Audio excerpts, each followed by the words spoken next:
Welcome back to my channel Siddhanath Nishanda. In previous lecture, we started how to improve the efficiency of the gas turbine.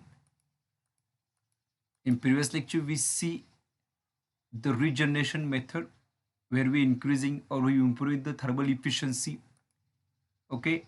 In further slides, we discuss the remaining two methods today: the intercooling method and the reheating method. Okay, again I revise in short a regenerator where we see the exhaust gas from the turbine, okay, utilized, and that gas is that waste heat be recovered in such a way that the air is preheated before entering into the CC. If you see here, the air is preheated before entering into the CC. Result in that we see here there is a fuel consumption. The less amount of fuel we required because up to that 2 to 2 is the compression process is carried out on compressor. 1 to 2 is isentropic compression, and after 2 to 3 there is rise in temperature is because of there is a loss in temperature because of that exhaust gas. The 5 to 6 the exhaust gas temperature is gives temperature to the compressed air, so result in that the temperature rise T2 to T3. So in combustion chamber we need less amount of fuel. That is the main purpose of the regeneration method. Now starts with the reheating method. Okay, before going to that reheating, there is one point is that if you draw the graph thermal efficiency versus pressure ratio, what you observe when we run turbine at low pressure, okay, the efficiency of the plant is higher side. Okay, the without regenerator, this is the simple gas turbine without regenerator. There is a exhaust is released to the atmosphere, we can't it's recovered. But if we recover with the help of some heat exchangers, we call regenerator. And if you plot the graph according to the values, what we observe when the turbine is or the plant is run at low pressure, the efficiency of the plant is more. If we going to run the plant at higher pressure at certain level, the efficiency goes on decreases. So it's beneficial if you provided with the plant is a regenerator. If you run the plant at lower pressure, if you get maximum thermal efficiency. Now it starts with the reheating.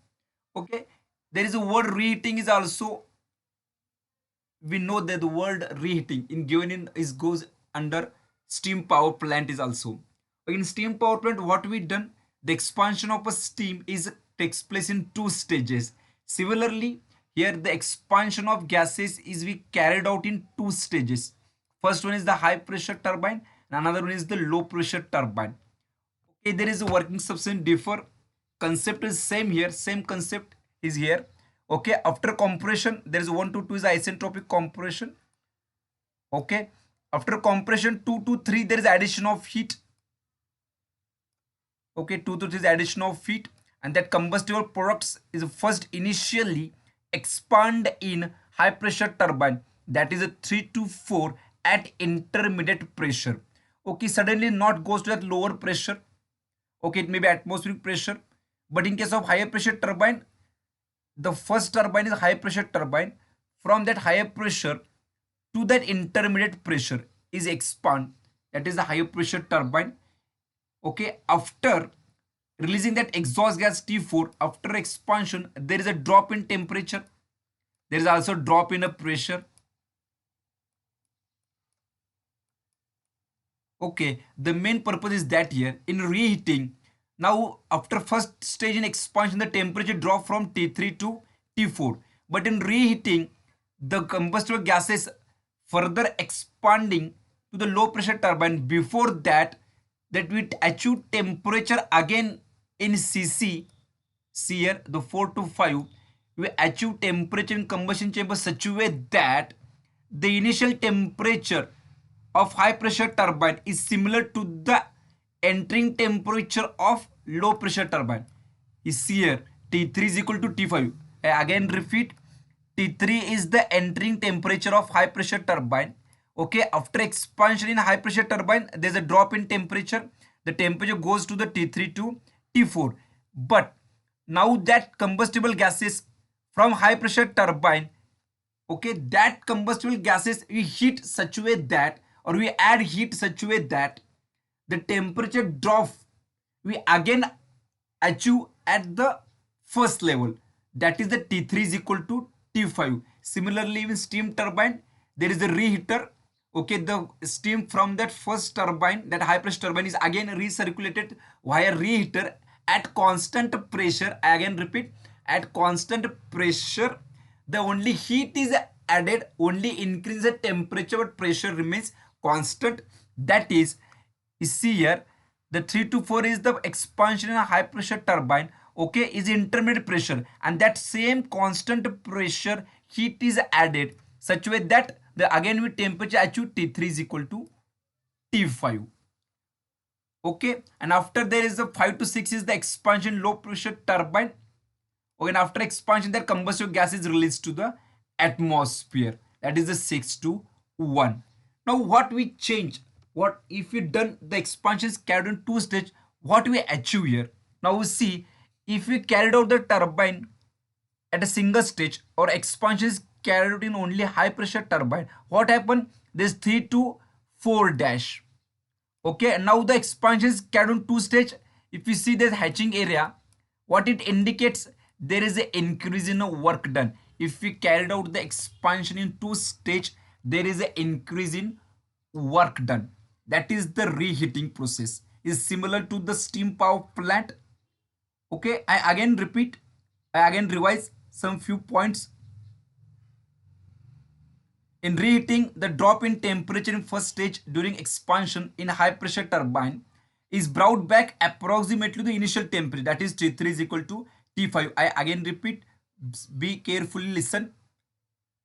Because of we observe that the exhaust of single stage gas turbine contain 85% of air and is wasted to the atmosphere. Okay, if there is single stage turbine, what you observe, there is 85% of heat is there. Okay, sir. So that heat is recovered such a way that, so that expansion is carried on two stage, with consuming some fuel,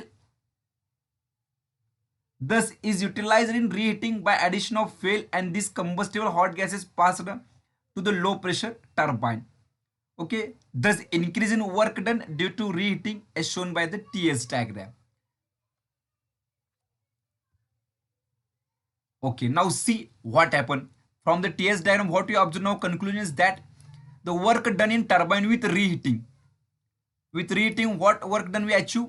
Cp T3 minus T4, Cp T3 minus T4 plus Cp T5 minus T6. If there is no reheating, what observe? T5 minus T6 is greater than T4 minus T4 dash. If you see T4 and T4 dash, if this single stage expansion is carried on only single stage, what happened? The temperature of T4 and T4 dash is less as compared to T5 and T6. See here.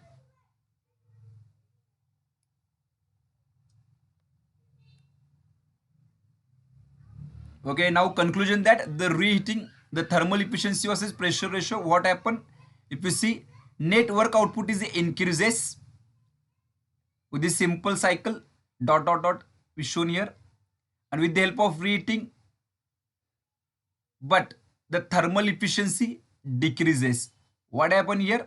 The net work output is increases, but there is a some amount of there is thermal drop. The thermal efficiency goes to decreases. Okay, this is the reheating cycle. Okay, in next lecture we again see there is last method is a intercooling. Thank you.